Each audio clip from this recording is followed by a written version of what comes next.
ഇന്ന് തന്നെ ഡൗൺലോഡ് ചെയ്യൂ. കാണൂ നിങ്ങളുടെ ഫേവറേറ്റ് ഷോസ്.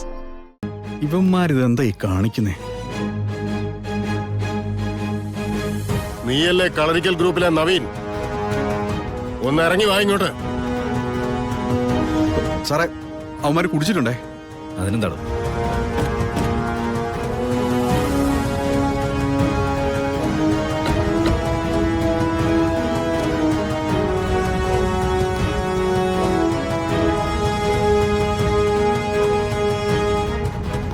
ഞാനാ പരമേശ്വരൻ. കുറച്ചു മുമ്പ് തന്റെ മാനേജർ വിളിച്ച പരമേശ്വരൻ. ഞാൻ നിങ്ങളെ നേരിട്ടൊന്ന് കാണാനിരിക്കായിരുന്നു. എന്തിന്? വേലി മാറ്റിക്കെട്ടാനോ? വേലി പരമേശ്വരൻ കെട്ടിയതാണെങ്കിൽ അത് അവിടെ തന്നെ ഉണ്ടാവും. നിങ്ങളെന്തിനാ സാറിനെ തടഞ്ഞു നിർത്തുന്നേ? നിന്റെ സാറെന്താടാ മഹാരാജാവോ? പരമേശ്വരൻ കെട്ടിയ വേലി പൊളിച്ചിട്ട് നീയൊക്കെ അവിടെ എന്തെങ്കിലും കെട്ടിപ്പൊക്കോ?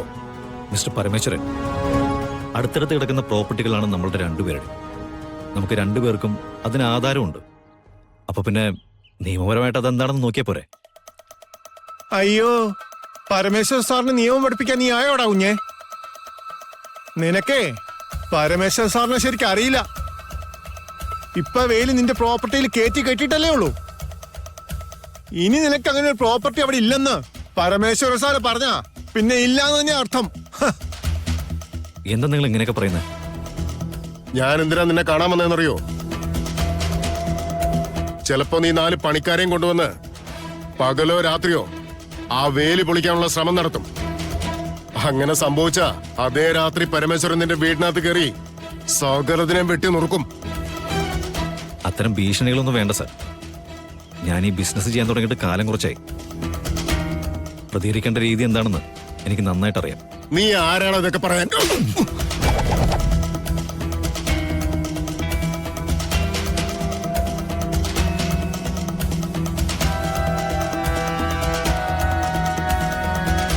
ഇതെനിക്ക് അഭ്യാസം അറിയാഞ്ഞിട്ടല്ല, എന്റെ കൾച്ചർ അനുസരിച്ച് വേണ്ടാന്ന് വെച്ചിട്ടാ. തന്റെ പ്രോപ്പർട്ടി കയ്യേറി എന്റെ കുടുംബത്തിരിക്കുന്നവരെ പറഞ്ഞു. ഇനി ഒരു വാക്ക് താൻ മിണ്ടിയിട്ടുണ്ടെങ്കിൽ ഇവിടെ ഇട്ട് ഞാൻ വീണ്ടും തന്നെ അടിക്കും. ഈ കള്ളും കുടിച്ച് കൂട്ടുകാരുമായി ഇറങ്ങിയിട്ട് ഭീഷണിപ്പെടുത്തുന്ന പഴയ ജന്മിമാരുടെ ഏർപ്പാടുണ്ടല്ലോ, അതങ്ങ് മടക്കി പോക്കറ്റ് വെച്ചാൽ മതി. ഇത് നവീന, കളരിക്കൽ നവീൻ ഗോപാൽ വർമ്മ. ഒരു കാര്യത്തിന് ഞാൻ ഇറങ്ങി തിരിച്ചിട്ടുണ്ടെങ്കിലേ അത് പൂർത്തിയാക്കാൻ എനിക്കറിയാം. പരമേശ്വരൻ സാർ ചെല്ല്. ഈ അടി നീ മനസ്സിൽ എഴുതി വെച്ചോ. നമ്മൾ തമ്മിൽ ഇനിയും കാണേണ്ടി വരും. ശരി, പോ.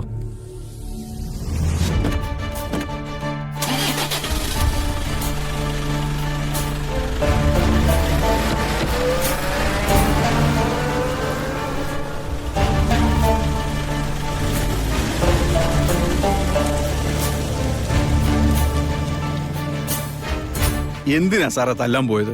മെനക്കേട് ടീംസാ. ഈ പ്രോപ്പർട്ടി നോക്കാൻ ഞാനിവിടെ വന്നപ്പോ തന്നെ അയാളെ കുറിച്ച് ആളുകൾ പറഞ്ഞതാ. ഇയാളെ പോലുള്ളവരൊക്കെ എവിടെയും കാണും മണിക്കുഞ്ഞ്. തലകുനിച്ചു കൊടുത്താലേ തലേ കയറിയിരിക്കും.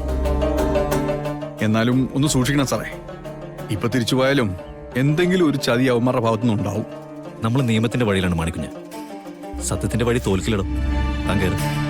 ശരി.